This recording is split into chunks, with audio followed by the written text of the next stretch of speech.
for driving all the way from the various parts of the United States to Pennsylvania, as well as my for my spirit. Had a very fun time last year. I'm sure we'll have one this year as well.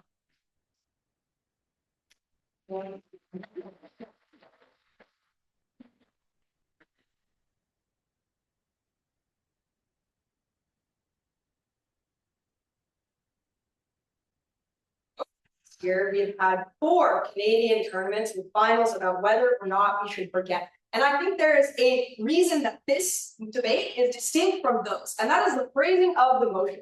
I.e., it easily could have been worded unethical to make yourself forget, but it's not. The wording of the motion implies that you would be erasing a universe full of sentient beings who experience pleasure, pain, and who deserve dignity and to make their own choices about their lives. We think that this is a clear OG win for that reason.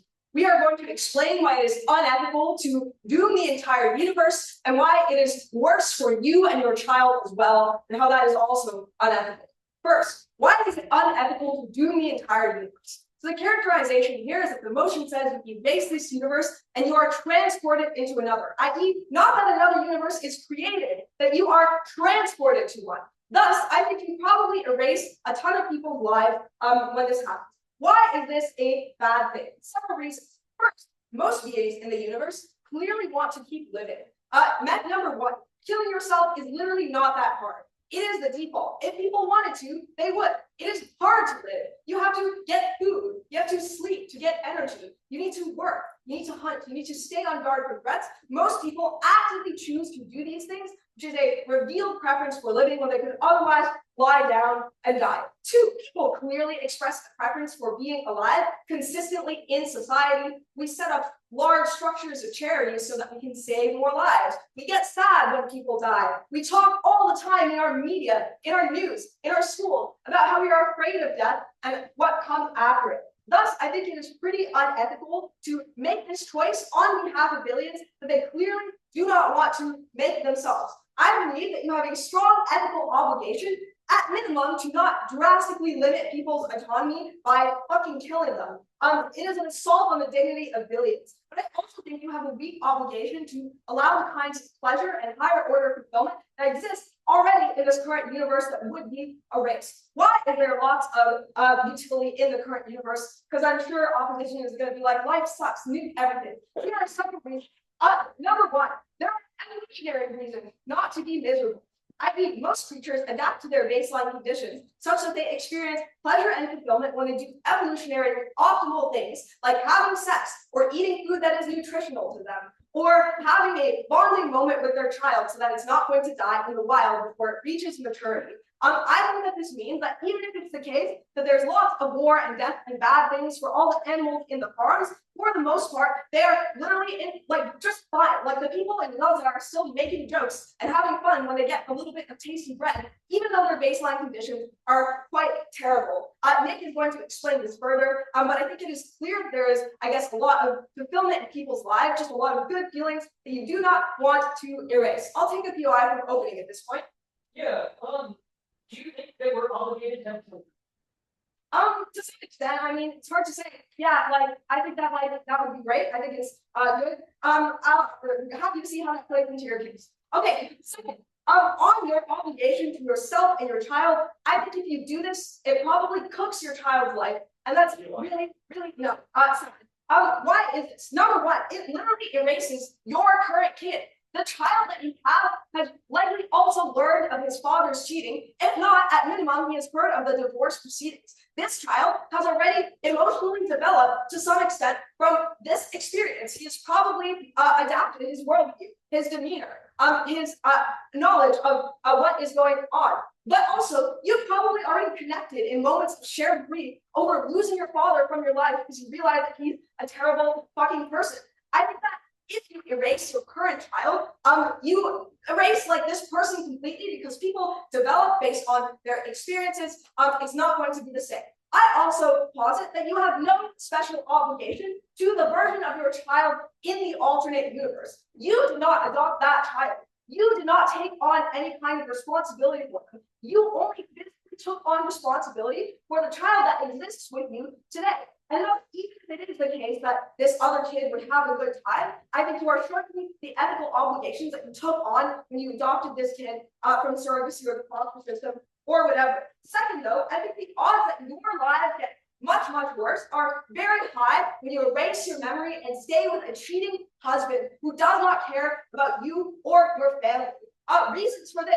Number one, your husband has a revealed preference for cheating on you. If you had not figured this out, the chances that he would continue cheating on you are relatively high. I know a lot of cheaters, trust me, when they don't get caught, they tend to do it again. I think like locking a person into a relationship with someone who clearly does not love them, i.e. they're willing to lie to them, and violate their, like, I guess, most sacred, like, promises to each other, I think this is deeply unethical. I would never want to lock anyone into a bad relationship. What the hell? That's so mean.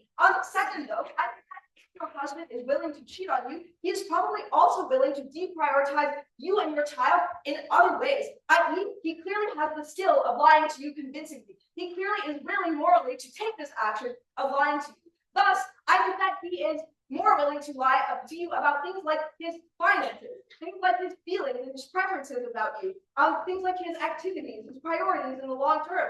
I think the odds that he maybe eventually leaves you in the future are reasonably high. I also think that clearly, instead of trying to make you and your kid more money so that you can send them to a good school, he's spending those marginal extra hours of his day that he could spend on LinkedIn, on LeetCode, grinding, networking, advancing in his career. He's spending them fucking another man. Like, prioritization of you. I think on the counterfaction, you are a lot more likely to, at very minimum, not be trapped in this awful situation with someone who is deceiving you constantly and taking stuff from you and violating your promises. At maximum, you are somewhat able, at least, to pursue a more fulfilling relationship with someone who is actually into you and not sneaking behind your back all the time, and is more willing to keep the promises that you make to him. Nick may talk more about this. It's 6:41. What are you talking about? But we are going to see. So, to summarize, doing the entire universe is something that you don't want to do. Standing with a cheater is never a good idea, and it is unethical to doom someone to that awful, awful reality. We propose.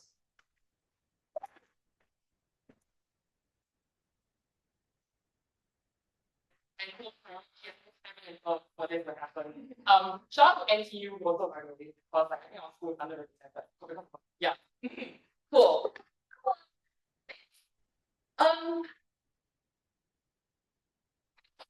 Opening down is quite simple, which is they assume death.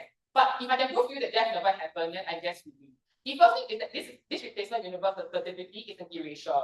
But the main thing is a chip of easiest argument, right? Like if you're just like replacements, and these people are the same individuals and you wouldn't know. Like the erasure of life is contingent on not being able to get life. But like I just want to say that like this brand in the other universe, you can't buy me, right? So actually in the other worlds, you're experiencing things. These are reasons to why you're still probably experiencing things in to begin with. But also the elevation of existence is very different from like things like death. Because death assumes that you had, you know, experienced life. But the good thing about erasure of like life in general is that you never were born to begin with and you never really existed. This is and again, like that means I never died to begin with, so it's net neutral. And the end of this response is pretty simple. The first is I think the ethical obligation to like is quite net neutral. I.e. that I think either individuals just transfer to another world to begin with, or they never were born, so therefore they never had to experience the fear of death. But two, that even if it's true that they had raised like their consent, but like if they needed to be alive with that consent to begin with, again, prior to that those things happening. Cool. Case, therefore, the first case is just I think our perspective. We think that it's ethically required for you to do this on a utilitarian basis. So, like, I think what you don't know won't hurt you. We think you'll probably keep a happy marriage and no one suffers. Why? The first thing I want to deal with then in terms of like the counterfactual. I think on your utilitarian basis, the first thing that OG law is aha, but cheaters are very bad. But I think like oftentimes divorce is the catalyst for why you feel extremely, extremely unhappy. I think that even if it's true that specifically cheaters do the things that you talk about, and it's point that you have been living 40 years, for example, without you knowing, right? It's the fact that like this person is at the very least giving up his moral duties. So at the very least, he's sending the child to school. At the very least, he's like doing doing you like a financial favor. All of these things is to suggest that there has been very, very little indication up until the point that you got that piece of information to begin with. That's particularly important because you can have a cheater but still have a pretty happy life to begin with. But also oftentimes divorce becomes the catalyst where the worst possible outcomes come about. Because I think that and there's a few reasons why, right? The first thing is I think that specifically the knowledge of cheating itself makes it very, very difficult to revert back your idea of what specifically that person is. So you can no longer love the individual, you can no longer feel any kind of like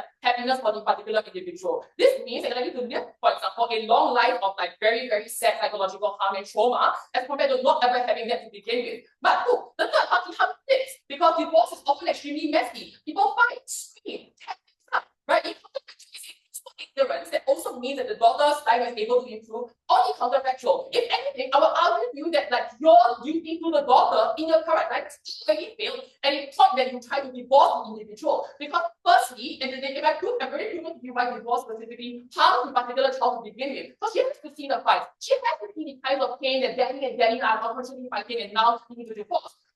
It also suggests as well that this child is often extra time to begin with because not only does she already have fear death, but she also, as a particular individual, is also extremely vulnerable towards her children going on. So therefore, we think that even if they can cover a net utility almost undeniably lower than the counterfactual. What's the comparative then? I think specifically on a utilitarian basis, I think the suffering, the reason why utilitarianism often weighs over beyond political understanding is because suffering is often bare and concrete versus other ideas.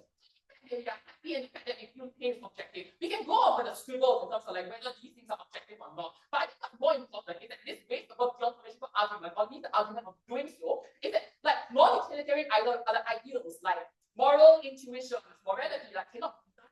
Like it's just not tangible, right? As compared to actual pain that you can feel, actual pain that you can that you can suffer, that you're suffering. I think that it also means that a lot of utility portions of this non-political moral stuff that exists on the counterfactual. If you move on to the next argument, any POIs? Great. Cool. What? This is important, right? I just realized I have one more thing. This is quite important. This is confusing. The first is that utility needs to be the way to repeat this round, and I think we've convincingly done this. Hold on. What does it necessarily mean that we have human comparatively, even if we can get some utility that is net less than. Therefore, this means that even if they have some level of like non-utility arguments, we think not way above that.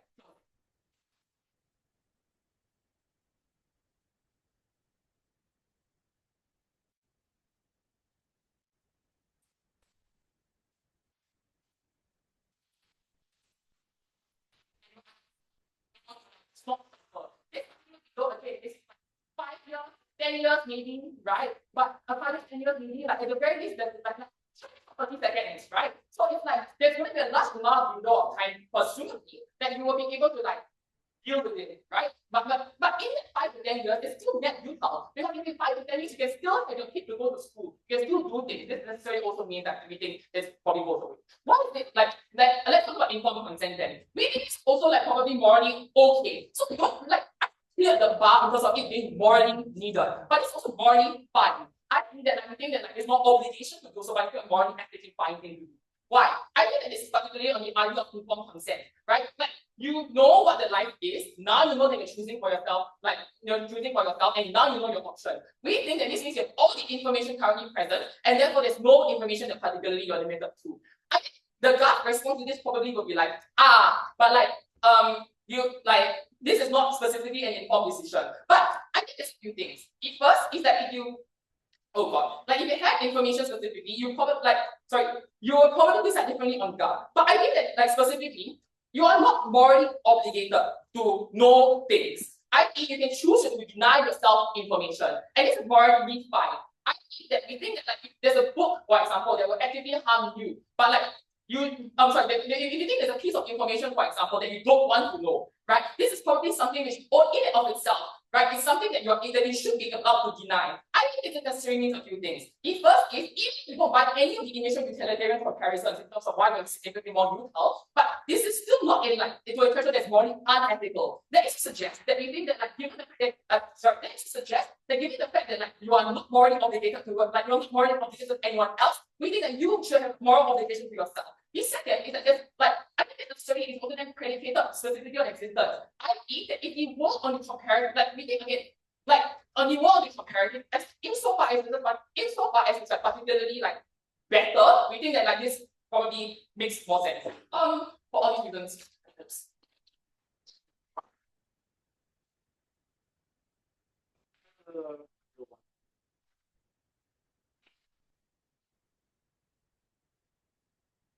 begin with some framing.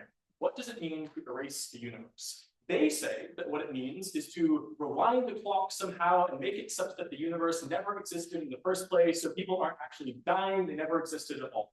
Read the info slide. It says this nowhere. The universe goes from existing to not existing. Everyone stops existing. I have no idea why we should believe any of the crap that they have.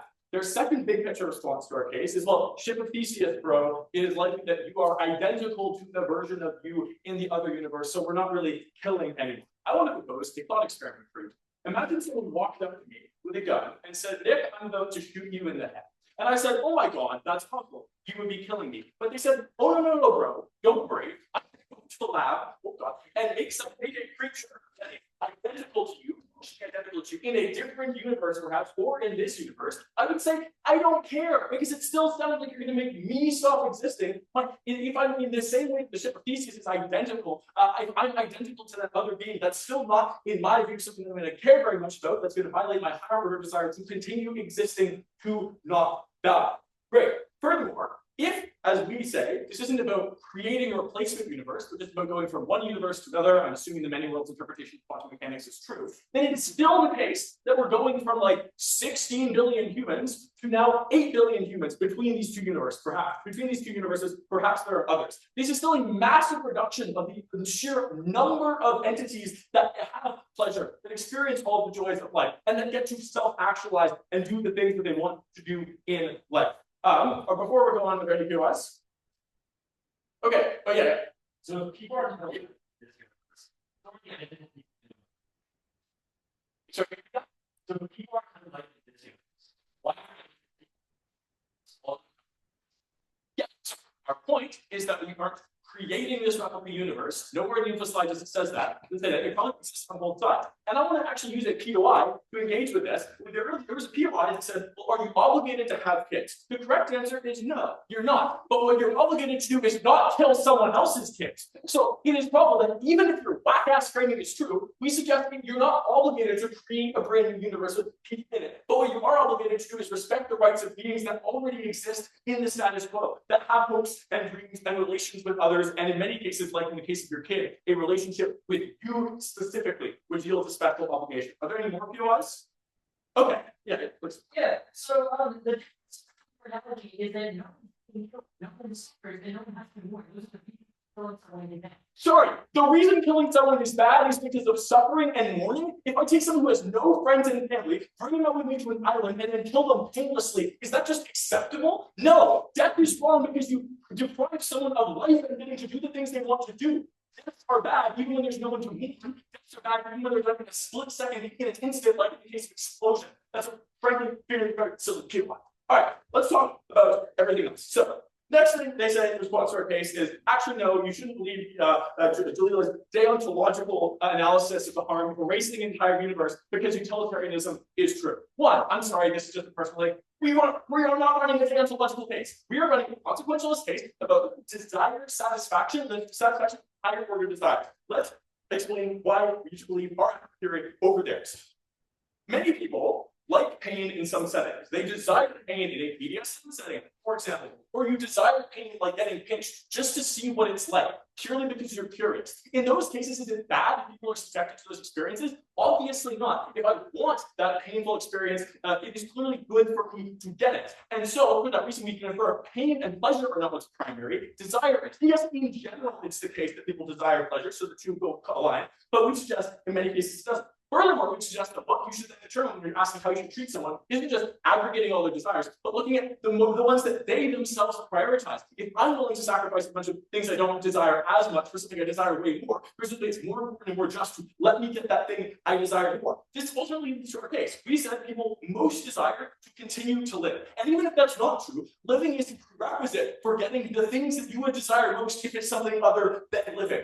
Great. I also suggest that to take a pretty personal example, when I'm writing like a paper, working on a big project, oftentimes there's a lot of suffering and pain and boredom in the interim. And sometimes there's honestly not even much pleasure at the very end. But I just feel like that's something I want to do. I desire to change the world in that particular way. It is an obvious infringement upon my autonomy and a wrong to stop me from writing such a paper, even if it would be the case that would decrease my overall happiness. I think these intuitions are quite clear. Okay, because people are begging need to do this. Let's talk about like the kid and the partner and whatever. Okay, divorce.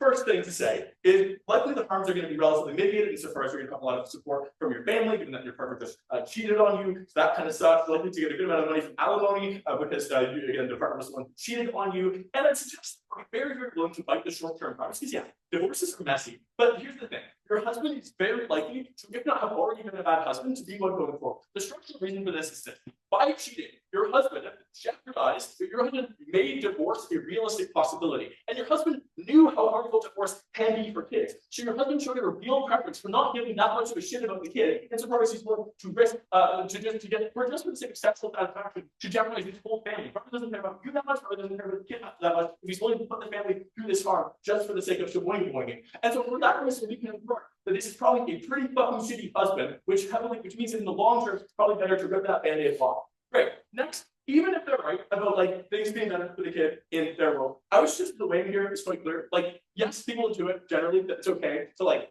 kill 2 people to save my kid, but people don't do it that it's okay to kill like 1 million people to save my kid or 1 billion people. And these are the scales we're talking about here. I think it's pretty clear that you should prioritize like saving the whole universe over your kid. And I would suggest further that it's very likely if the husband has been good in the past, he's probably pretty bad now. Because nobody in the Infoslide doesn't say. It doesn't mean he's been cheating all along. It just says, recently he's been cheating. So it's quite likely that he's given that the relationship was, as they say, like previously pretty good. It's quite likely this husband's like changed his mind about you, the relationship, etc. So there's a trend that's going in a downhill direction. Probably don't want to go all the way. Okay, let's I think it's pretty clear, given what the words erasure of a universe means, and given that even if it is creating a new one, that is still stopping the existence of a good deal of beings that have higher order pleasures, either for life or for fulfillment or for anything else, that erasing that with no principal justification other than a tiny, potentially tiny margin of change that happens to your kid is perhaps the most brave, irresponsible, reckless thing you could do. And you explain why, if you think the CEO is going to go on antinatalism, that life actually experience a lot of pleasure in them because the hedonic cycle and the evolutionary reasons for beings to be generally happy or at least not absolutely miserable. For all those reasons so far proposed, thank you.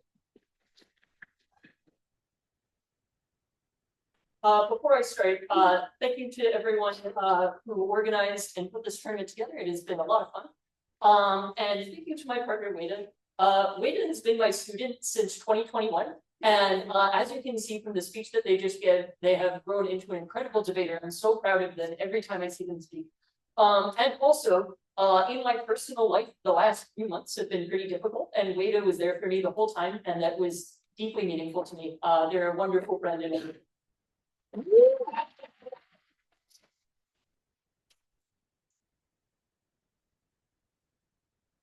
oh. Quick note on the POI we got from CG. The Infoslide actually says that by pressing the button, you would remove the possibility that you could ever find out about cheating. So that's how we know that that's not going to happen, and that is not a concern. Going into what the OG case was. Their main push is that this would be unethical because it would basically be destroying an entire universe analogous to killing billions of people.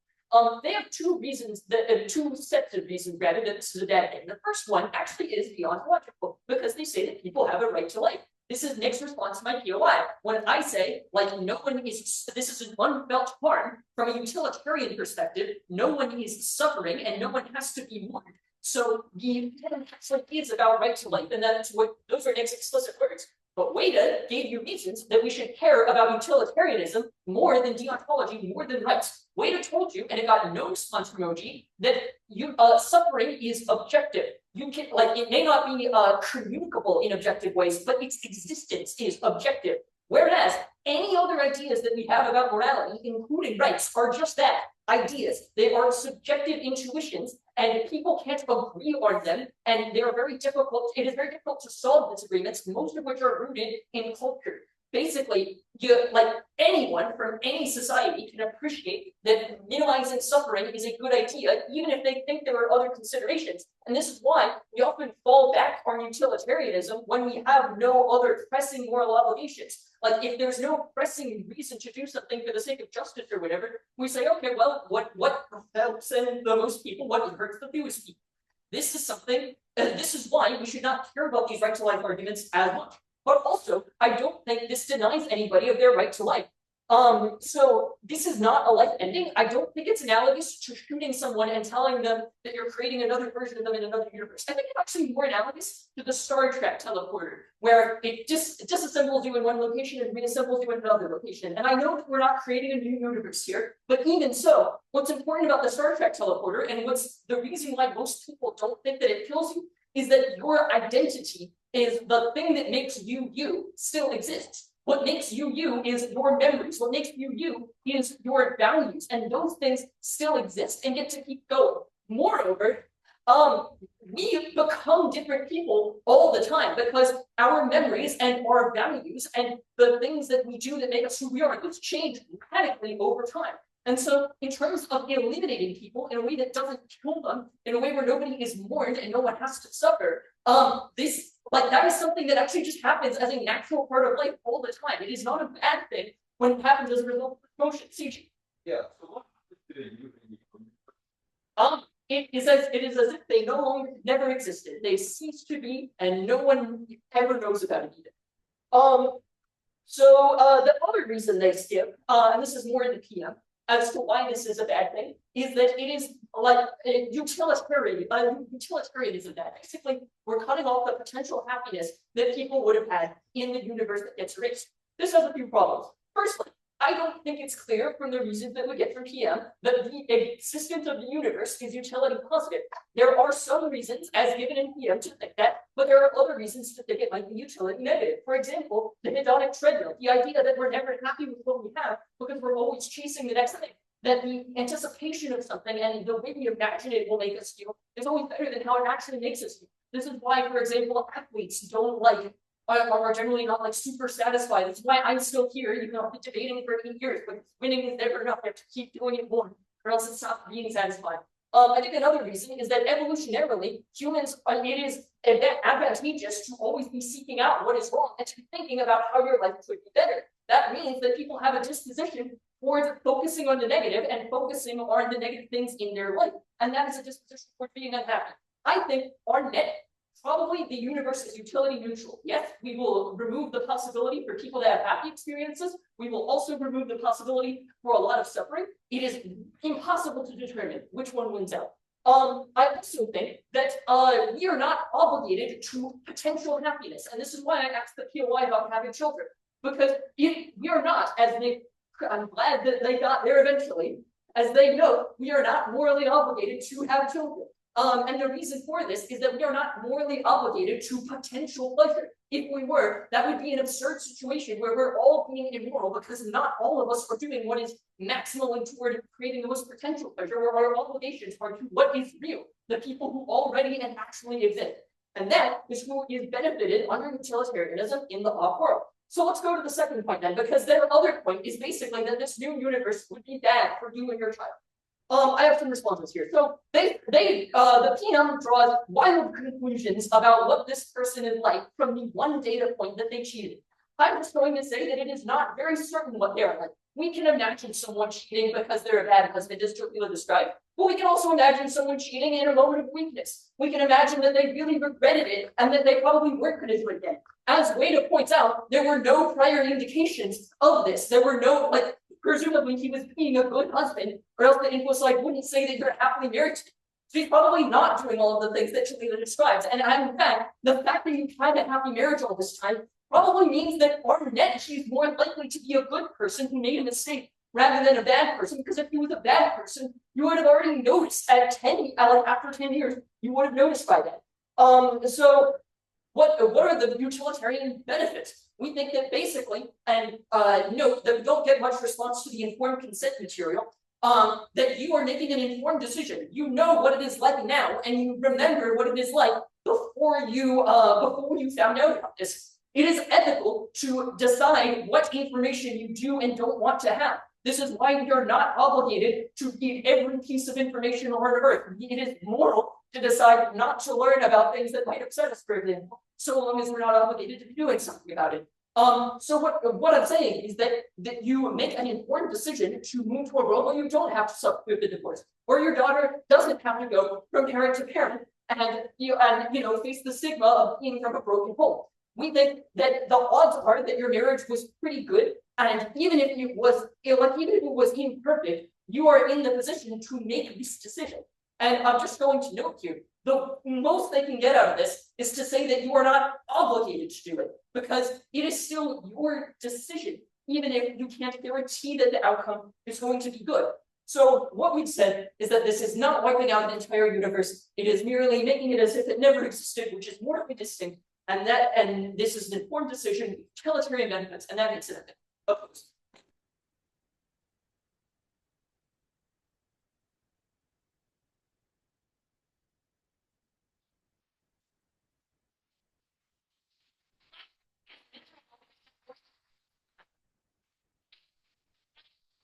Trying to get something about marriage.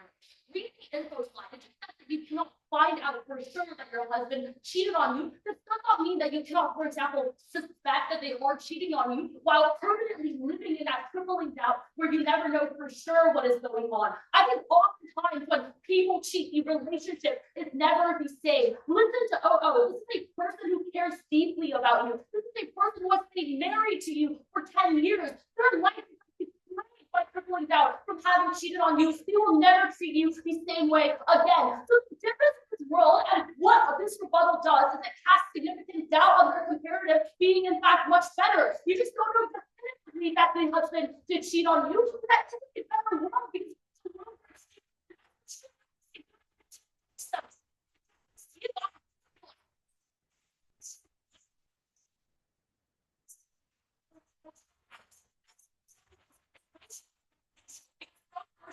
you and all the other people that exist in some other universe. The first response to this is that the human motivations and psyche that individuals have is a product of both nature and nurture. That's to say, I have specific dreams that I have, not just because somewhere in my DNA and in other replicable DNAs in other universes I exist, but also because of me specifically that has this set of growth towards me today exists. So therefore, you are wiping away a unique version of a human being. This is analysis you don't hear from OG. The second thing is that it is the process of violating agency that is wrong, not of violating life.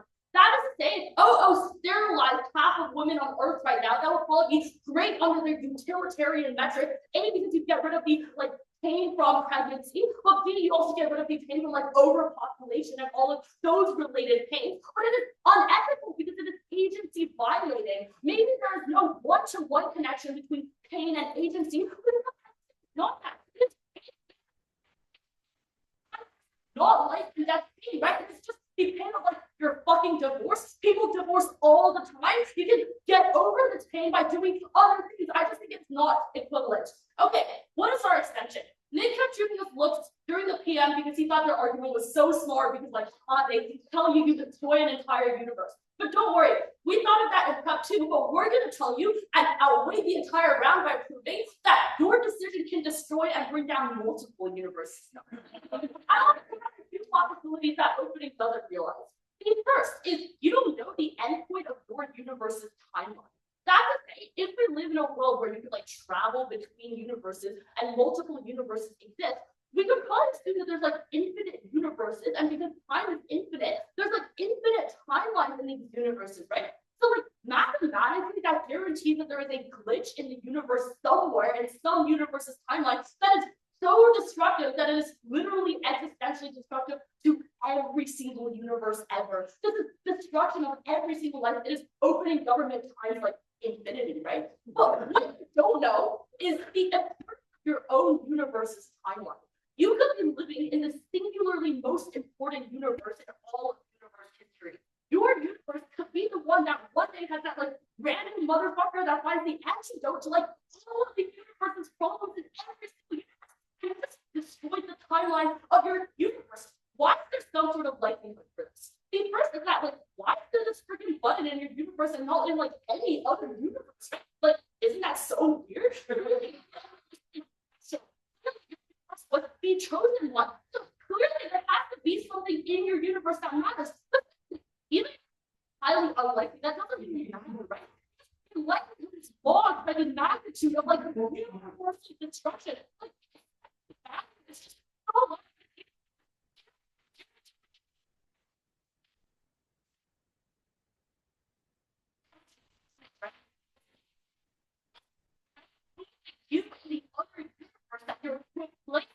to OO is you could be the one to cure cancer. You could have been the one to command a submarine that had a nuclear weapon on it, and your prophet told you should go nuke America right now, and then you'd be like, no, we should wait for destroying the world.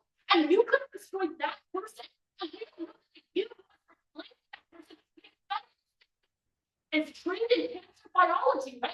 You and the other university relatively high likelihood of being insanely important to that world, because certainly you are born so you're well educated, which only the operation of like people likely to cure cancer. But actually, it's a market where people do things that like generally are productive and futile for society. So you could be an important job. Sure, you're middle class, so you could be a scientist. Any issue is you replace the you in that other universe, you prevent them from doing whatever they were gonna do because you don't have like cancer biology.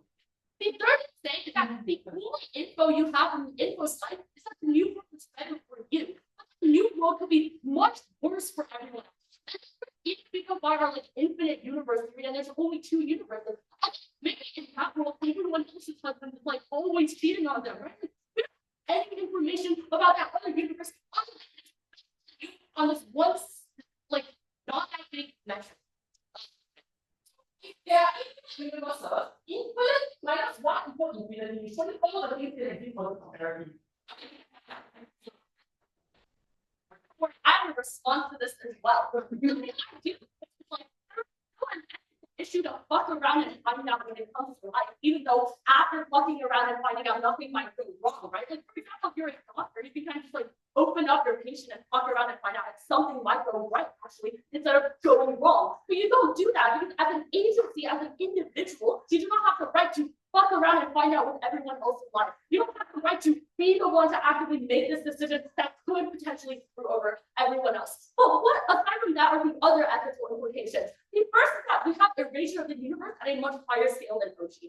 The second is that you also actively prioritize knowledge about your own life exclusively, which is the only knowledge you get from the Infoslide, over the knowledge of all other people's lives. We just think that it is fundamentally unethical for you to make such a large decision off of the basis of only your interests and only your own life. We think that that is an ethical harm. But the last thing to say is you also kill the you in the other universe with hopes, dreams, etc. So even if OO is right, and only a selfish version of ethics matter, and only you matter, the you in other universe should also matter. By killing them off, you also like kill yourself. So I'm very proud to.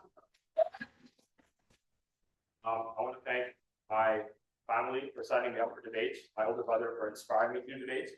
I want to thank my partner Neil for coming all the way from Chen. We both also want to take an opportunity to glaze a certain man who has shaped both of us as debaters who are today. This man is named Jason Chiao. You can talk to me after the round about him and about the claim I'm about to make. He's the greatest debater of all time. It is not even questionable. He is my goat. He has taught me everything I know. Without Jason Chiao, I would be like a bottom tower to this day. And I'm doing all this glaze because I told him that if I made a video IB finals, I would glaze him. So Jason, if you're watching this on the recording, there we go. Okay.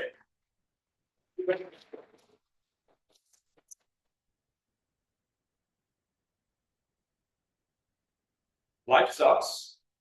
Death is worse. It was better to never be born at all. I'm going to prove two things in this speech. First of all, I'm going to explain that even if we are murdering the entire universe on net, this is a good thing. Note here, for those that care, shrimp will be discussed. And secondly, I'm going to prove why this isn't murdering the universe anyways, just because I can. Okay, on utility. First of all, I want to note here that there is no revealed preference for life. We only have a revealed preference against death.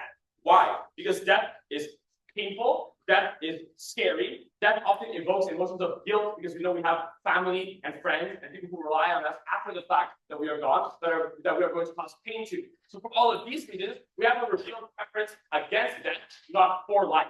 Why is being erased necessarily different from death? It is because firstly, being erased is painless. So you do not have this preference against the pain that you will feel from committing suicide or jumping off a bridge or whatever. Why is it that being erased is painless? This is because it is going to be instantaneous. The reason why it has to be instantaneous is because time exists within the universe. If you are erasing the universe, you have to erase time. And there is no conceivable way that you can erase time bit by bit or gradually. Like, how does that make sense?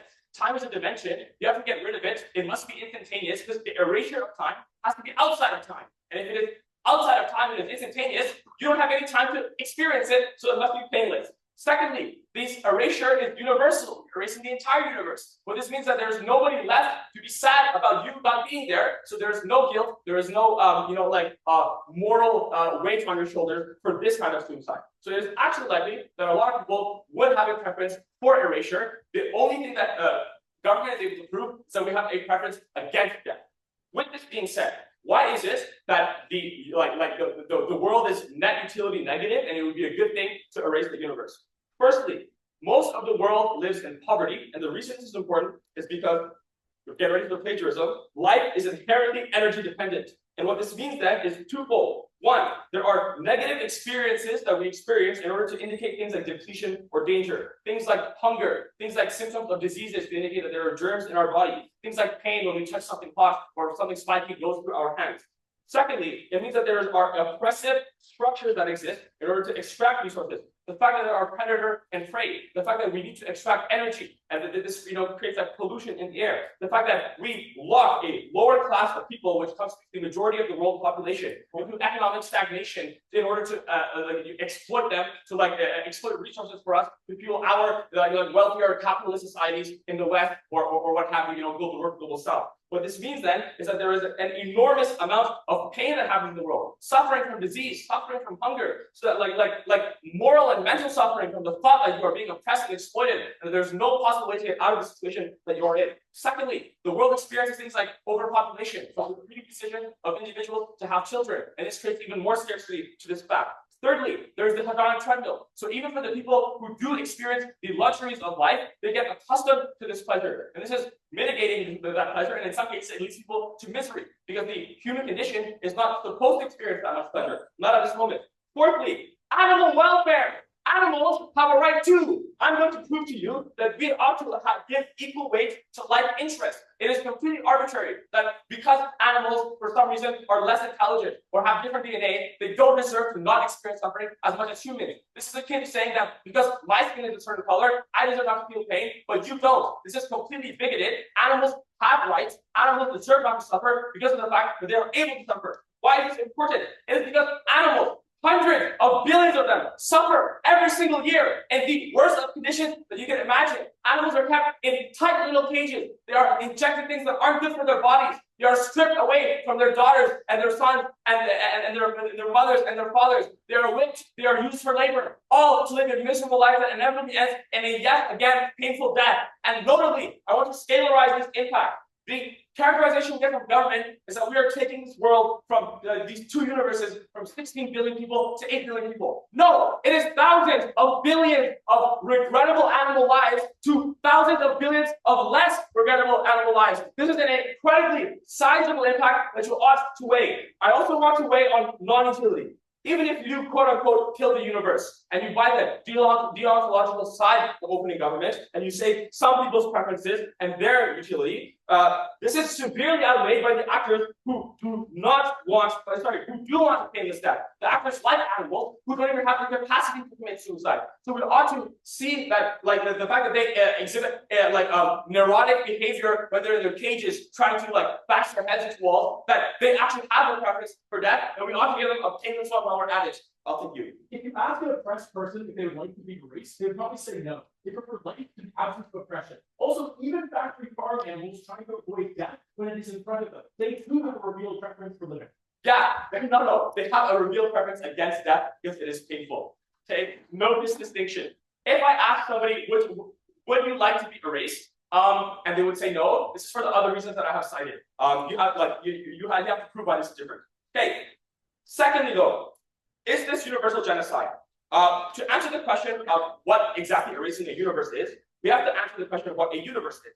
And I'm telling you that a universe is constituted of two dimensions, of space and of time. Note here that time is a dimension. Time is not something that is fleeting. What this means then is that we don't leave some of the time around. We have to erase all of the time. The same way that if you claim you're going to erase the entire universe, you aren't going to like erase some of the space and matter and atoms here and leave the other ones there. It's totally arbitrary. You have to erase all of it. So if you're erasing all of the time of the universe, you have to erase all of the time dating back to when the universe began. And what this means then is that necessarily you are removing the causal existence.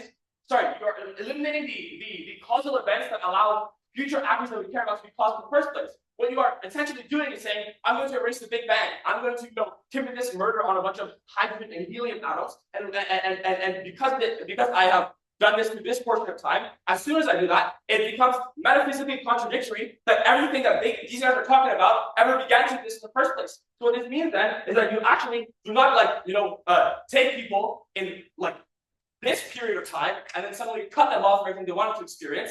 There was no metaphysical way for them to exist in the first place because you remove every point in space and every point of time from the beginning of time. So what this means then is that nobody is caused in the first place. The question is, do people have a right to be caused before they are caused? The intuition for this is no, they don't have preferences, they don't exist. Think about why we allow things like abortion, very, very proud.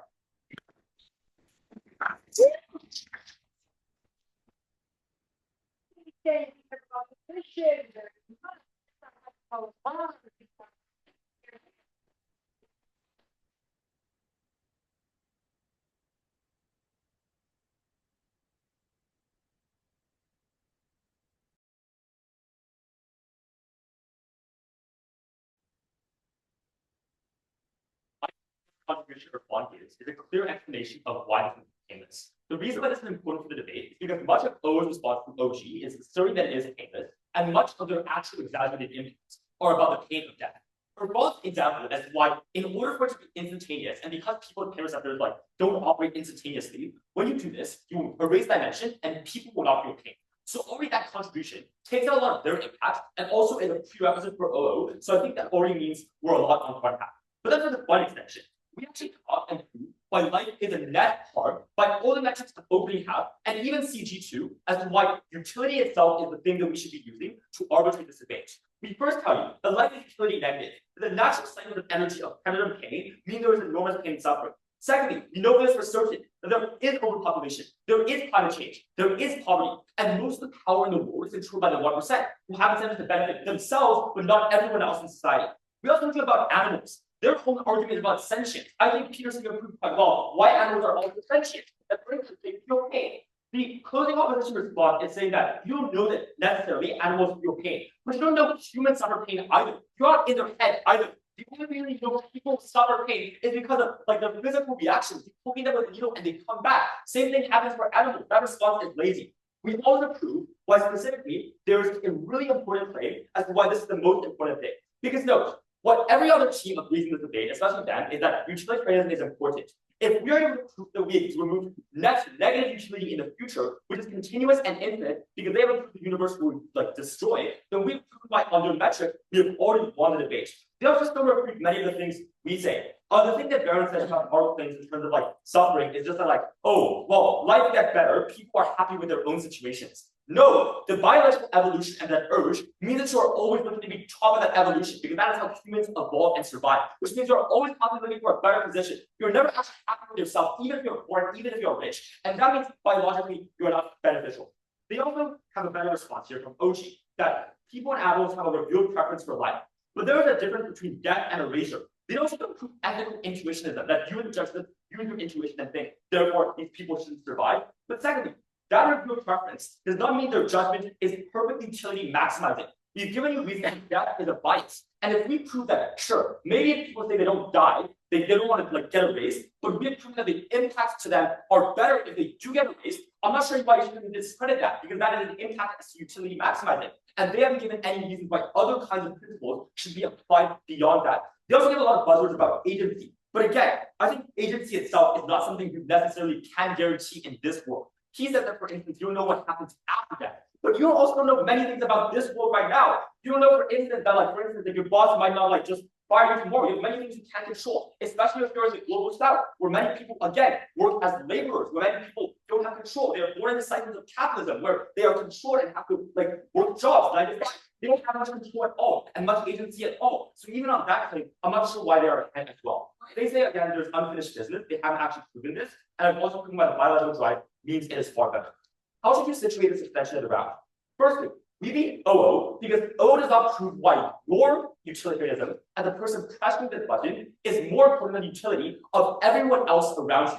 I think it is arbitrary that you're in this position to decide for yourself whether or not you want to push the button. And therefore, it is selfish and non-utility maximizing to only consider your own situation. So like cheating, the child, all the impacts that OO gives. So our argument on scale is so much better. We prevent millions of people from suffering from poverty. We prevent millions of people from suffering from hunger and disease. We prevent millions of animals from literally being called for pork and food to feed the hungry. And that itself is an important impact that we mean keeps that. I think OG as well can see that this is the impact they want, but I'll take you later, because they say that, well, you care about utility, that's something they agree, and they drop all the principles. CG themselves, I also want to engage with, also have a utilitarian frame, because they themselves say, well, we don't want infinite suffering because we don't want infinite universes to be erased. So we also need them on their metric because our argument is more likely. Also, we have proven that all universes tend to go in this direction of natural human suffering, then CD's claim is actually beneficial for our side because it means it's logical for all these multiple universes to all be erased because all of them cause suffering. Let's take a POV. There's a reason Terry spoke about saving lives and not avoiding deaths, which is that the average person knows life is a prerequisite to everything anyone cares about, and they clearly prefer actively preserving. Why should we just care about these charities? Like, why are they the ones who are ethically correct? Like, I've given you reasons why utility is the thing you should care about, and you've also given those reasons. So now, I want to do it CG. Called a bunch of fractures. To be honest, I didn't really understand their extension because I think it is absurd at times.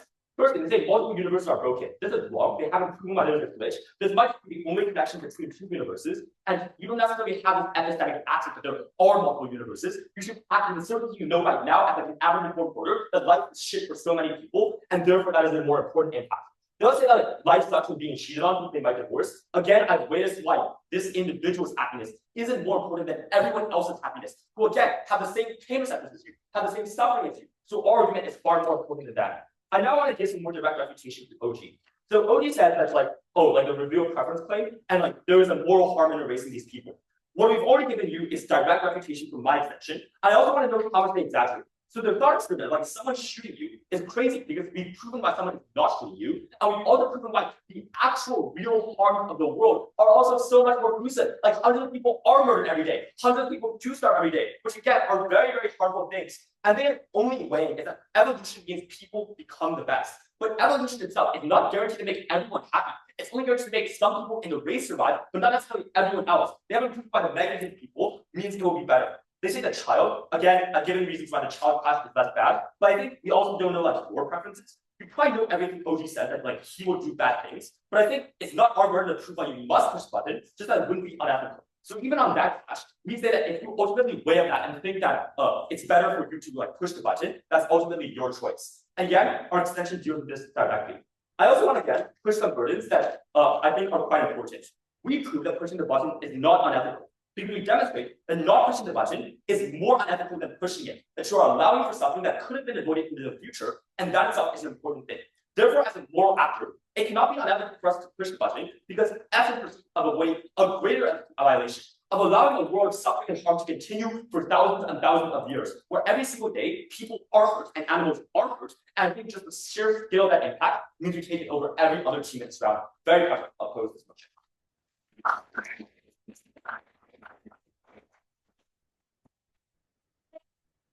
Secret is the final.